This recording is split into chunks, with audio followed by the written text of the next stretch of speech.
Pilipinas, magandang araw po sa inyo. Ayan, Luzon, Visayas at Mindanao. Nagbabalik po tayo at balikan natin itong si Bato. Hindi ako makamove on dito kay Bato eh. Sabi ng mga DDS na galit sa akin, oh. Bakit si Bato binibira mo? Kasi itong si Bato may pagkamakapal eh. Grabe makabirada sa gobyerno, di ba? Grabe makabirada kay PBBM. Tapos ngayon hihingi ng tulong sa gobyerno. Hihingi ng proteksyon sa administrasyon ni Pangulong Bongbong Marcos. Di ba? Sino ba namang hindi maiinis niyan? Kung birahin mo ng birahin ng gobyerno, sabihan mo na leaderless. Nung isang araw sinabi niya wala daw pong direksyon. Hindi niya makita kung ano yung direksyon.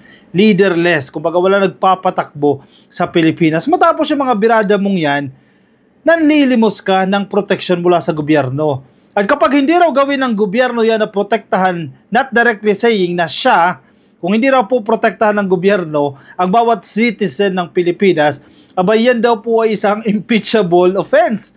Nagbanta pa si Bato.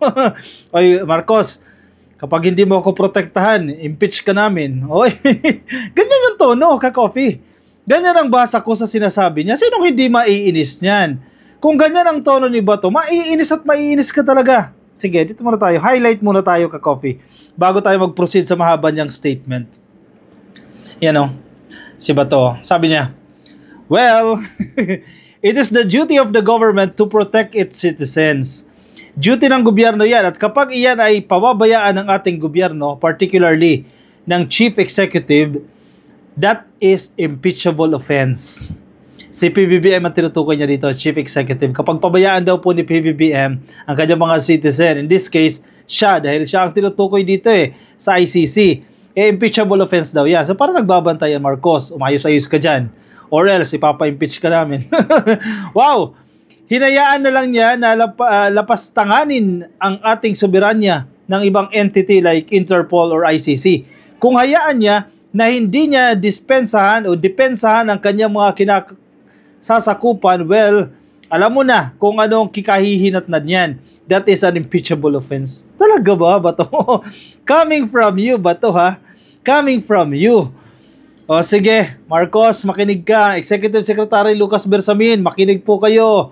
May banta si Bato, oh. Kapag hindi nyo raw protektahan ang bawat citizen ninyo, by impeachable offense yan. May nabasa nga ako ng mga nag-share nito eh.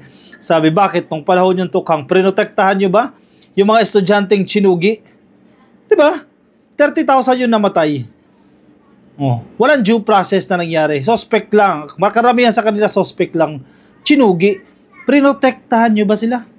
Siningil nyo ba si Digong? Tapos ngayon, manghihingi kayo ng proteksyon sa gobyerno? Sinong hindi nakakatawa? O sinong hindi matutuwa niya sa pinaggagawa ni Bato? O, basahin natin. Ito yung mahaba ka-coffee na statement niya. Sige. Sabi ni Bato, failure to protect citizens from ICC, Interpol is impeachable offense. Wow! Hindi na lang ICC ang binibira niya ngayon. Sinama niya na yung Interpol. Kasi ang ICC, malinaw naman yan, di ba? Pagkagaling sa ICC, itatakbo nila sa Interpol yan para ma-serve yung warrant of arrest. So, iba na ang kwento nila ngayon. Iba na ang narrative. Hindi na lang ICC ang kaaway nila, kundi Interpol na. Ayan. Failure to protect citizens from ICC and Interpol is impeachable offense. Coming from Bato, ha? Coming from Bato. Sige, basahin natin yan.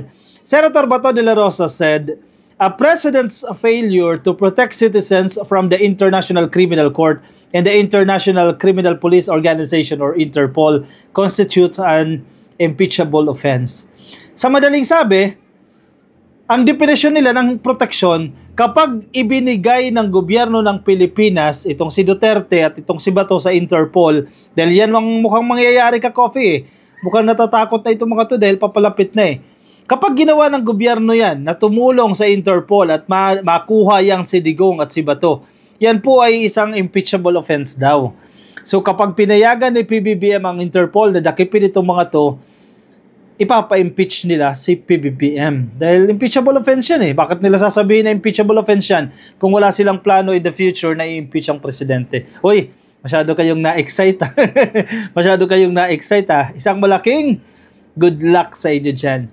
Sa interview po ni Bato sa DWIC, De La Rosa was asked whether he believed the government would shield him amid the ICC's investigation into the Duterte administration's tukhang, which he led as the first Philippine National Police Chief under President Digong. Oh, Tagalogin ko lang ka-coffee ha, para sa iba natin mga ka-coffee. So, tinanong siya, Sir, Mr. Senator, sa tingin mo ba,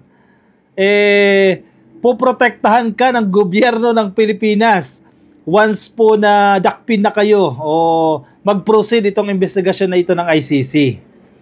Sabi ni Bato, well, yung binasa ko kanina, no? It is the duty of the government. Boom! Sa pool! Dapat daw siyang protektahan dahil yan daw po ay duty o tungkulin ng gobyerno. Oy!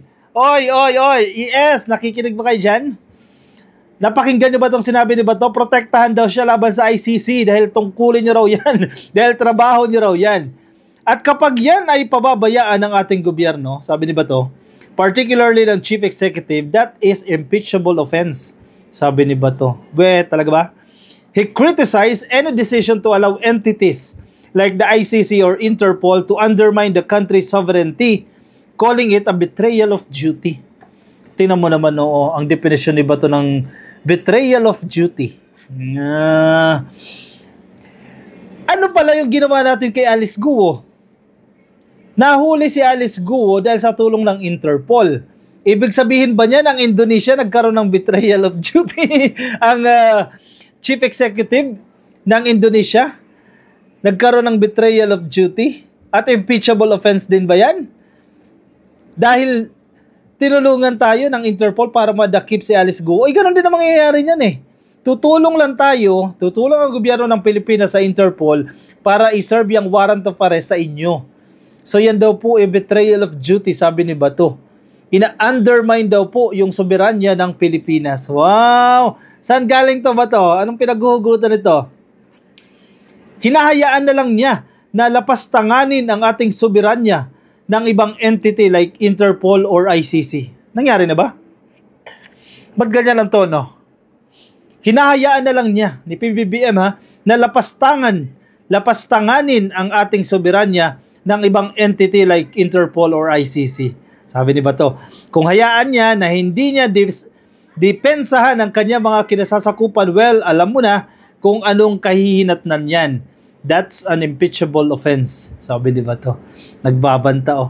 De La Rosa also condemned the Executive Secretary Lucas Bersamin's recent statement that the government would, and I quote, respond favorably or positively if the ICC's arrest request is routed through Interpol.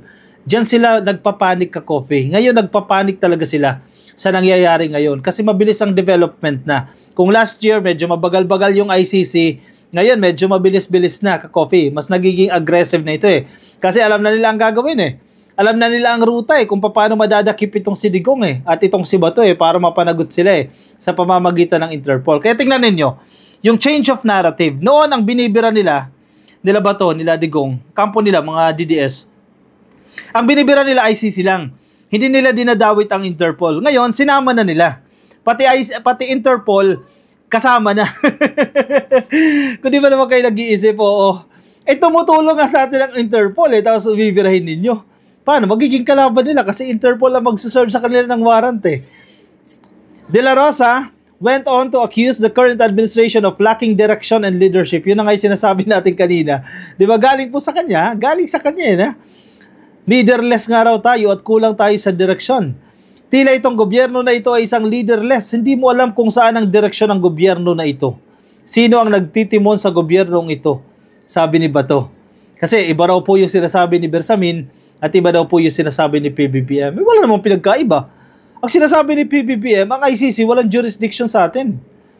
Dahil din na tayo miyembro ng ICC. Ang sinasabi naman ni Bersamin, ang ICC kapag lumapit sa Interpol at ang Interpol ang lumapit sa Pilipinas, may pananagutan tayo na tulungan ang Interpol dahil miyembro tayo ng Interpol. Sana, ginawa ni Digong, kung in-expect niya na mangyayari ito, during panahon pa lang ni Digong yan, sana nag-withdraw tayo sa Interpol.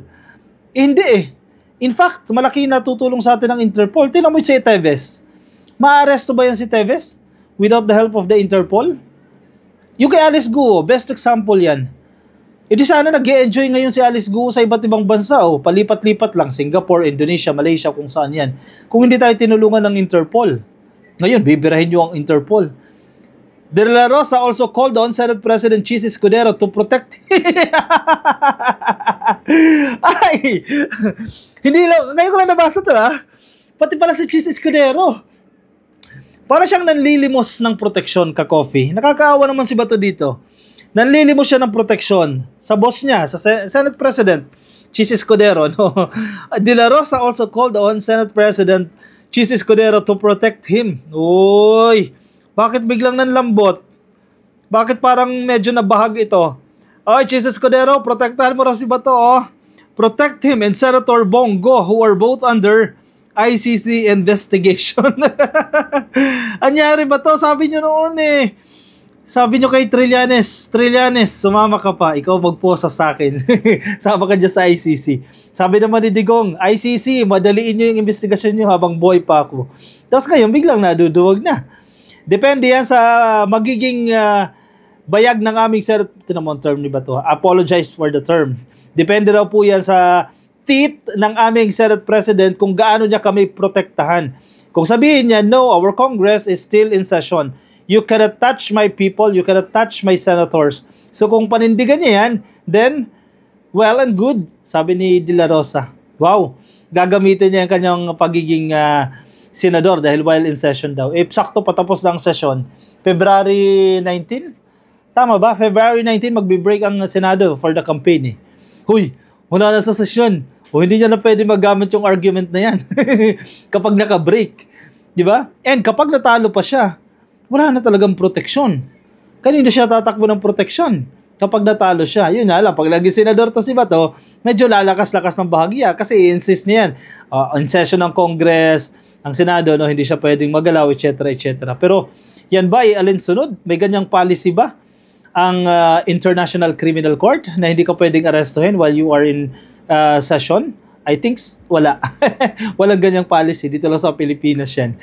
Escudero previously declared that the arrest of any senator cannot take place in the Senate while it is in session. Sakto, patapos na ang session. Magbe-break na. Ayan, madadalin si Bato dyan. Kaya ICC, medyo bilis-bilisan nyo na yan. Kilos, pronto kayo dyan para madakip na ang dapat madakip at makamit na po ng hustisya ng 30 mil. Tama ba? Mil? 30,000 ka Coffee. Mil 500. Nalilito ko sa 500 siya sa mil. Para makamit po na po yung hustisya ng 30,000 na Pilipino na chug pinagchuchugi ng panahon ni Digong without giving them due process. Ito na ang pagkakataon. ICC na ang magpaparusa sa kanila. At ngayon, ang lakas ng loob. Hihingi ng proteksyon sa gobyerno, hihingi ng proteksyon sa Senate President. Sige, isang malaking good luck po sa inyo. O siya, maraming salamat po sa mga sumama ka-coffee sa atin. Ingat po kayo. Kung mga nasa Facebook po kayo, di pa kayo naka-like, naka-follow sa ating Facebook page, please like and follow. Yung mga nasa YouTube, click lang po na subscribe dyan sa baba at hit the notification icon para updated na rin po kayo sa ating bagong upload. Maraming salamat po sa mga sumama. Ingat po kayo, nasaan man po kayong panig ng daigdig. Paalam ka-coffee.